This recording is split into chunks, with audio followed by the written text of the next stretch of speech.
मित्र हो, 12th मॅथमॅटिक्समध्ये आपण पहिला चॅप्टर जो आहे तो डेरिव्हेटिव्हचा अभ्यास केलेला आहे. आज या ठिकाणी आपण जो सेकंड चॅप्टर आहे ॲप्लिकेशन ऑफ डेरिव्हेटिव्हचा अभ्यास या ठिकाणी करणार आहोत. ॲप्लिकेशन ऑफ डेरिव्हेटिव्हचा स्टडी करत असताना पहिल्यांदा जॉमेट्रिकल मिनिंग ऑफ डेरिव्हेटिव्ह हा कन्सेप्ट आपल्याला समजणं फार गरजेचं आहे. तर प्रथमतः मी जॉमेट्रिकल मिनिंग ऑफ डेरिव्हेटिव्ह समजून सांगतो. म्हणजेच या ठिकाणी पहिल्यांदा आपल्याला फर्स्ट प्रिन्सिपल ऑफ डेरिव्हेटिव्ह किंवा डेफिनेशन ऑफ डेरिव्हेटिव्ह हे माहीत असणं गरजेचं आहे.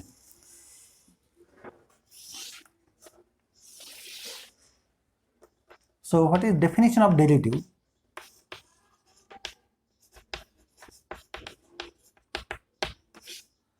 A function y equal to fx. In fact, it is a real function. Y equal to fx is differentiable at a, differentiable at x is equal to a if f dash a is equal to limit h tends to 0 of f of a plus h minus f of a upon h exists. So definition of derivative is in terms of limit. If h is very near to 0, means a plus h and a points are very close to each other. If we defined in real function and we are talking about it is differentiable at a, means it must be defined in neighborhood of a. Okay, in neighborhood of a. In that case, if this limit exists, means we must know value of f of a plus h, f of a upon h. Then we say that limit exists, and we know that limit exists if and only if left hand limit equal to right hand limit. So depending on left hand limit, limit h tends to 0 minus f of a plus h minus f upon h. If exists, it is known as left hand derivative, and it is denoted by f dash minus a. Okay, so what will be f dash of minus a? It is nothing but limit h tends to 0 minus. If h is very near to 0 from left side, a plus h minus fa upon h. And what is right hand derivative? It is denoted by this symbol. Limit h tends to 0 plus f of a plus h minus fa divided by h. If exists. So this is definition of left hand derivative at a. Right hand derivative at a. Okay. So minus and plus sign denotes that one. Now how we can represent it geometrically? Geometrical meaning of derivative. Meaning of derivative.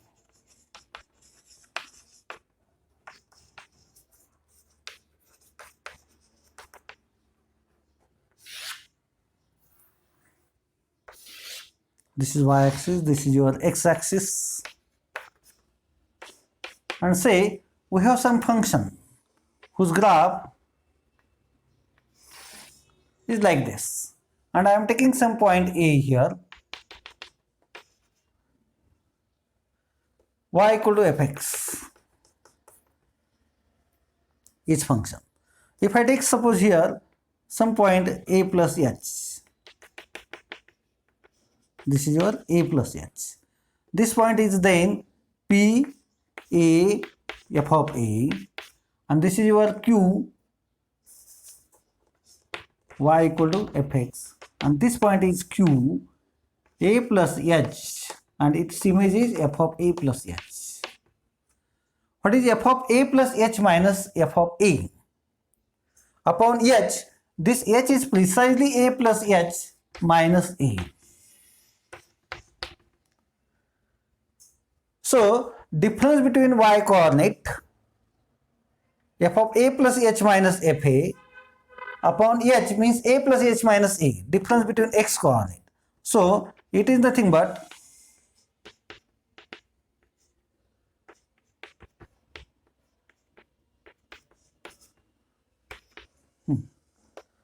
So geometrically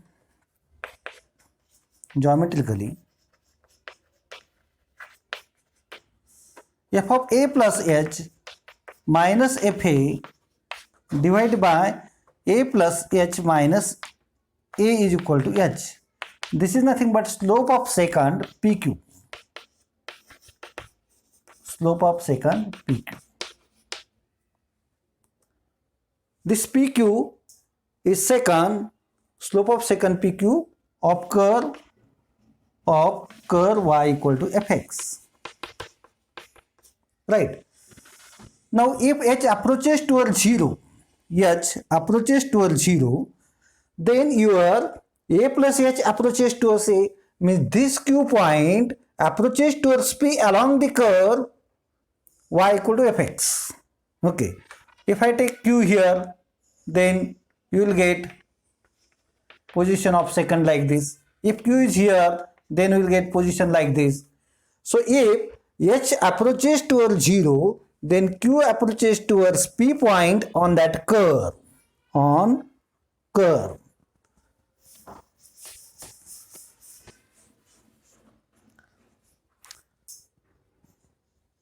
स्लोपच्या definition नुसार f of a plus h minus fa upon h, difference between y coordinate upon difference between x coordinate.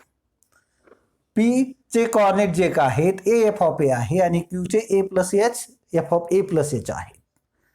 जर आपल्याला दोन point line वरती असतील x1 y1 आणि x2 y2, तर त्या लाईनचा slope y2 minus y1 upon x2 minus x1 असा असतो. तर त्याच्यावरनं ह्या PQ लाईन जी का आहे की ती ह्या कर्वचे सेकंड आहे, छेदिका जिला आपण म्हणतो, त्या छेदिकेचा जो काही स्लोप असणार आहे तो f of a plus h minus fa upon h म्हणजेच डिफरन्स बिटवीन x कोऑर्डिनेट असा असणार आहे. ओके. आता जर h हा 0 कडे अप्रोच होत असेल, now as h tends to 0, point q approaches towards q tends to p along y equal to fx. Okay. And then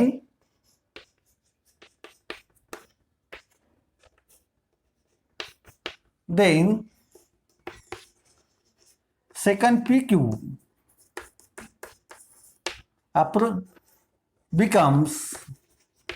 becomes tangent pt to curve y equal to fx at p.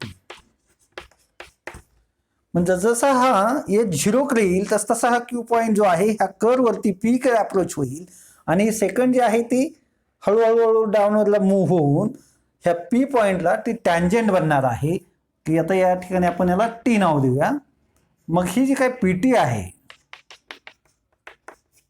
pt हे tangent असणार आहे आणि therefore f dash a is equal to limit h tends to 0 of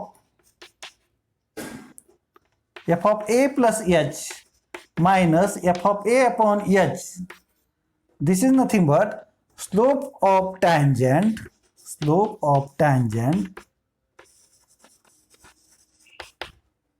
pt to curve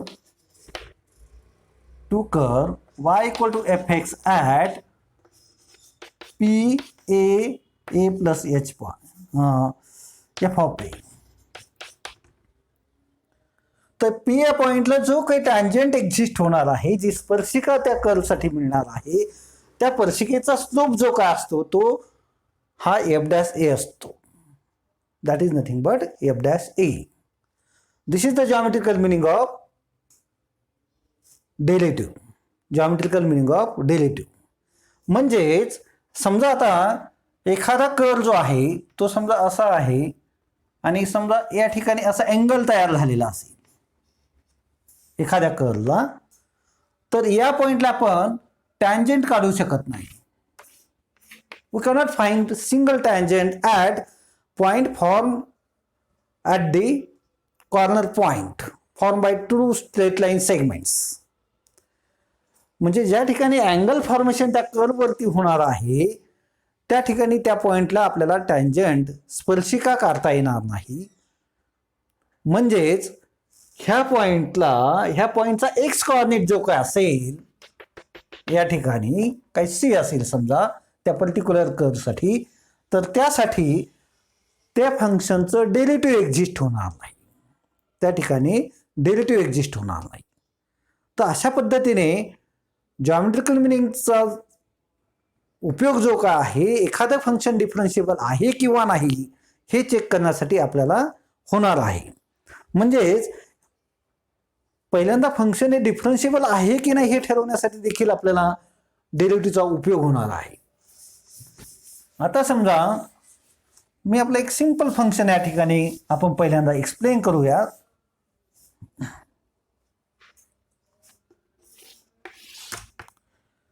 ठीक आहे, पहिल्यांदा आपण हा part continue करून घेऊ. तर आपलं जे काही कर्व होता तो अशा टाईपचा कर्व आहे आणि या ठिकाणी पी पॉईंट घेतला होता आणि हा जो काही पी टी आहे इथे क्यू घेतलेला होता, क्यू राईट. तर हा पी टी जो टँजंट लाईन आहे आणि ही second line to that curve Y equal to F X. So what is f dash a? F dash a is nothing but slope of tangent to curve y equal to fx at p a f of a, right? And therefore equation of pt, slope of tangent pt, equation of tangent pt, this is abbreviation for tangent. Don't use abbreviation anywhere. Short form कधी use करायचे नाही. टँजंटवर हा पूर्ण लिहायचा असतो, equation पूर्ण लिहायचं आहे. Equation of tangent P T is y minus this point is a f of a. So by slope point for if you know one point on line and slope of that line, म्हणजे पॉइंटवरचा एक point माहीत असेल x1 y1 आणि त्या लाईनचा slope m असेल तर त्या लाईनचं equation y minus y1 is equal to m into x minus x1 अशा टाईपचं असतं. तर या ठिकाणी y minus y1 equation of P T, y minus y1 म्हणजे तुमचा झाला f ऑफ a is equal to okay y minus y1 is equal to m into x minus x1, right. तर हा तुमचा m असणार आहे. m means D by F dash A into x minus a, right? Y minus fa is equal to f dash a into x minus a. This is nothing but equation of tangent to curve y equal to fx at p a f of a. म्हणजे ते x Y जर लिहिलेलं असेल, x1 y1 असेल समजा, तर मग या ठिकाणी काय होईल, y minus y1 F dash A म्हणजेच तुमचा एफ डॅश ऑफ x1 असणार आहे. म्हणजे एफ एक्स जे काही फंक्शन असेल त्याचा आपण डेरिव्हेटिव्ह काढणार आणि त्या डेरिव्हेटिव्हमध्ये एक्सची किंमत x1 असो ए असो ती त्या ठिकाणी आपण पुट करणार आहोत. म्हणजे F of A F dash A हे y equal to F X वरनं आपल्याला मिळत असतात आणि तो पॉइंट त्या ठिकाणी तुम्हाला दिलेला असणार आहे. आता ही टँजंट लाईन जी काय येते याला जी काय परपेंडिक्युलर लाईन असते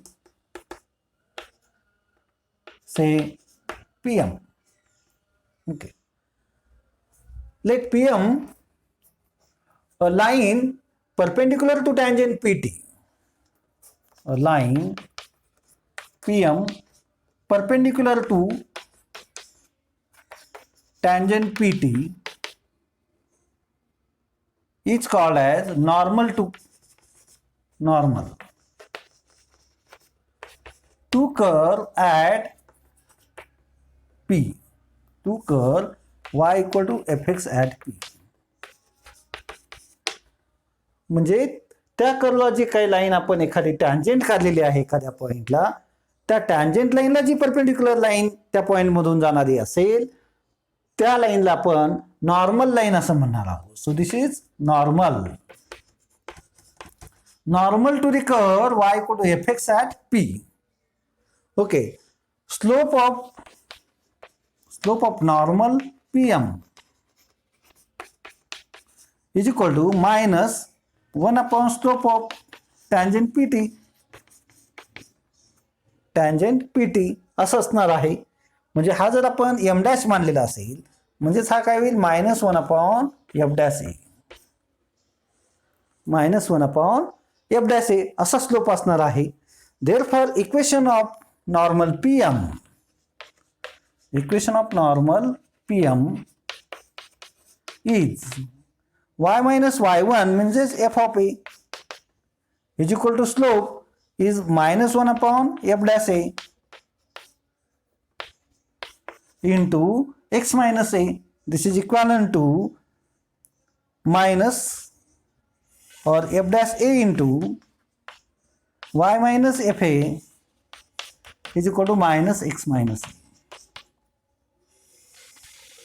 So you can remember this formula. म्हणजे एकदा टँजेंटचा स्लोप मिळाला आपल्याला की त्याचा निगेटिव्ह रेसिप्रोकल हा नॉर्मलचा स्लोप असतो.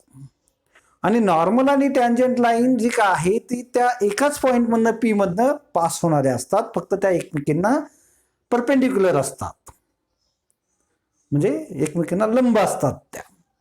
तर अशा पद्धतीने हे जे दोन फॉर्म्युले जे का आहेत हा जो आहे हा झाला टँजेंटचा फॉर्म्युला आणि हा जो फॉर्म्युला आहे एक तर हा लक्षात ठेवा किंवा हा लक्षात ठेवा.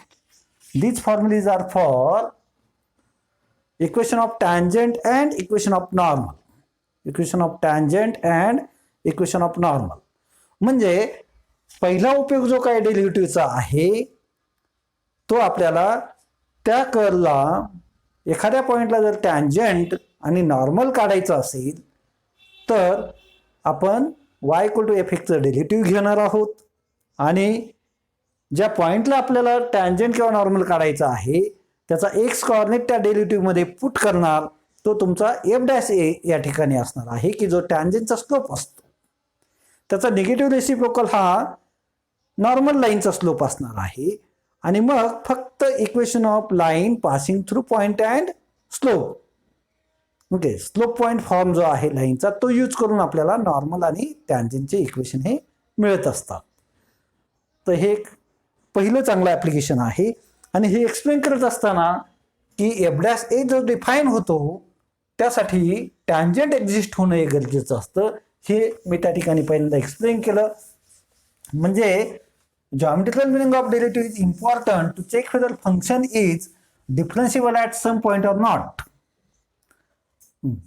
आता या ठिकाणी समजा मी y equal to F x is equal to mod x function घेतला.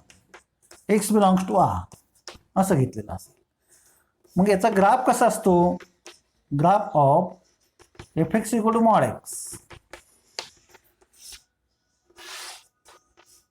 0. आपण या ठिकाणी हे जे फंक्शन असतं हे x if x greater than equal to 0 and minus x if x less than 0. Mod एक्सचे definition absolute value of x. तर कोणताही रिअल नंबरचं मॉड्युलस व्हॅल्यू ही नेहमी ग्रेटर इक्वल 0 असते. म्हणजे एक्स पॉझिटिव्ह असला 1 असेल 0ला 0च असणार आहे. 1ला 1 असणार आहे. मायनस 1ला 1 असणार आहे. 2ला 2च येणार आहे. मायनस 2ला 2 येणार आहे. म्हणजेच प्रत्येक एक्सला एक्स किंवा मायनस एक्स. म्हणजे हा ग्राफ इकडे अशा पद्धतीने जाईल आणि इकडे तो अशा पद्धतीने जाणार आहे. So this is nothing but f x is equal to mod x graph. This is nothing but f x equal to mod x graph. आता या ठिकाणी अँगल तयार झालेला आहे पहा. Okay, at 0 0 angle is form. तर या 0 0 पॉईंटला तुम्हाला टँजेंट ड्रॉ करता येणार नाही. 0 0 पॉईंटला टँजेंट ड्रॉ करता येत नाही. टँजेंट ड्रॉ करता येत नाही म्हणजेच त्या ठिकाणी ते फंक्शन डिफरन्शिएबल नाही. F x is equal to mod x is not differentiable at 0 geometrically. आता इकडे कोणताही पॉईंट घेतला तुम्ही आणि या ठिकाणी जर टॅन्जंट काढला तर ही लाईनची काय आहे, y इक्वल टू एक्सची लाईन आहे. आणि इकडे जर ही लाईन पाहिली तर y equal to minus x असतो. या ठिकाणी एक्स कॉर्डिनेट तुमचा मायनस एक्स येतो ह्या लाईनवरती, बरोबर आहे. मग या ठिकाणी टॅन्जंट काढला तर तीच लाईन राहणार आहे. Is it clear? आणि इकडे जर बघितलं तर कोणताही पॉईंट घ्या y equal to minus x वरती. If I draw the tangent it is the tangent line is y equal to minus x itself. म्हणजे टॅन्जंट जे काय आहेत ते तुमचे एक्स आणि मायनस एक्स असेच लाईन्स राहणार आहेत. त्यामुळे ह्या लाईनचा जो काय स्लोप आहे y इक्वल टू एक्सचा slope y equal to m x plus c, तर त्यामध्ये m इक्वल टू 1 आहे. म्हणजे या ठिकाणी dy बाय dx काय असणार आहे तुमचा, it is nothing but 1 if x greater than 0. आणि y equal to minus x लाईनचा स्लोप जो काय आहे तो -1 आहे if x less than 0 and not exist at x is equal to 0. Derivative हे x इक्वल टू 0 ला एक्झिस्टच होत नाही, बरोबर आहे. आता मग या ठिकाणी तुम्ही जो काय आहे x ग्रेटर दॅन 0 घेतला असेल, x greater than 0, okay. For x greater than 0 एवढाच x कसा काढलेला आहे तुम्ही, limit h tends to 0 of fx minus f of 0 f of x plus h minus fx upon h. कोणता x ग्रेटर दॅन 0 घेतला, x tending to 0, x is near to that, म्हणजे x plus h सुद्धा काय असणार आहे, पॉझिटिव्हच राहणार आहे तुमचा. इकडे कोणताही x घेतला, x h हा खूप छोटा आहे, म्हणजे x प्लस h देखील पॉझिटिव्ह आहे आणि x देखील पॉझिटिव्ह आहे. म्हणजेच हा काय होईल तुमचा x plus h minus x upon h. Since x plus h and x both are positive, दोन्ही पॉझिटिव्ह राहतील. मग या ठिकाणी x कट झाला तर ही लिमिट काय येतं पहा, 1 येतं. आणि ते डेरिव्हेटिव्ह आपल्याला आलेलं आहे. फॉर x लेस दॅन 0 एवढाच x काय येतो तुमचा, limit h tends to 0 f of x plus h minus fx upon h.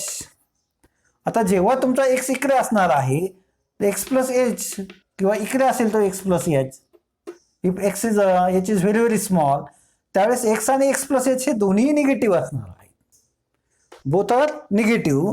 म्हणजेच त्यांच्या व्हॅल्यू ज्या का आहेत, okay, modulus of negative number is positive, mod of -2 is minus of -2, mod of -2 हा मायनस ऑफ -2 येतो. म्हणजेच याची जी काय व्हॅल्यू येणार आहे ती minus of x plus h minus x, right. fx तुमचा काय असणार आहे, मॉड x हा काय निगेटिव्ह आहे म्हणजे तो मायनस x, म्हणजे परत मायनस x प्लस x हा कट होऊन जाईल आणि मग limit h tends to 0 of minus h upon h हे -1 येणार आहे. आणि 0 साठी लेफ्ट हँड डेरिव्हेटिव्ह जर काढलं तुम्ही तर ते -1 येईल. आता 0 बाकी राहिलेला आहे आपला, तर f dash of 0 minus limit h tends to 0 minus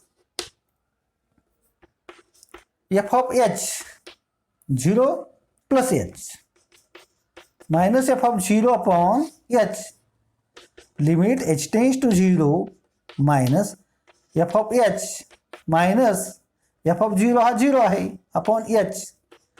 पण h कसा आहे तुमचा, h approaches to 0 from negative side, h is very near to 0 from left hand side, means h is negative, so it become minus h. Minus h upon h is -1. Since h tends to 0 minus implies h is negative. h हा 0 कडे left hand side कडे approach होतोय, म्हणजेच h हा त्या ठिकाणी negative असणार आहे. तर f डॅश 0 मायनस जो का आहे तो आला -1. f डॅश प्लस 0 काय येईल तुमचा, limit h tends to 0 plus f of 0 plus h minus f of 0 upon h.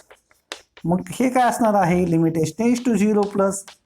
आता जेव्हा एच हा 0 करेल, राईट कडून अप्रोच होईल, तेव्हा एच हा तुमचा पॉझिटिव्ह असणार आहे.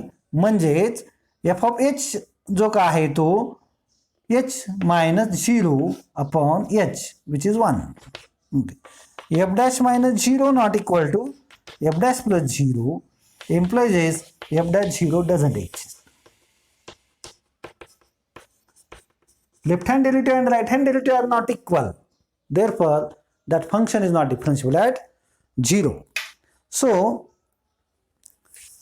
today in this lecture, I explained geometrical meaning of derivative, then how that geometrical representation of derivative is useful to check whether function is differentiable at some point in domain of fx or not. If angle is formed at that point, af of a, then that function is not differentiable at that point. And then by using concept of derivative, f dash a is nothing but slope of tangent to the curve y equal to fx at a f of a. We have explained how to find equation of tangent and equation of normal to that curve. So today with this discussion we'll stop our session here. In next lecture we'll take examples for finding equation of tangents, normals, etc. Okay, thanks for listening to the lecture carefully. Bye bye.